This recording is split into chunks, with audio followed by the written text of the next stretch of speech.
முத்துக்கள் கொட்டிய நட்சத்திரம், அந்த நட்சத்திரம் என் பக்கம் வரும். வித்துக்கள் கட்டிய முத்துச்சரம் என் பக்கம் வந்து பொன்முத்தம் தரும்.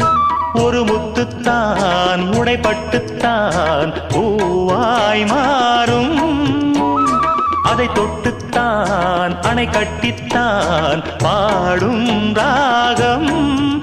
வண்ணச்சிலை பெற்று தரும் அன்பு சின்ன கிளி, கலை கற்றுத் தரும் அந்த வண்ணக்கிளி. சிந்திடாமல் வந்த தேனே சொந்தமானே நான். நிலவுக்குள் வண்ண மலருக்குள் தங்க நிலவுக்குள் நிலவொன்று மலருக்குள் மலரென்று வந்ததே. எந்தன் கனவுக்குள் கனவொன்று நினைவுக்குள் சுகமொன்று தந்ததே.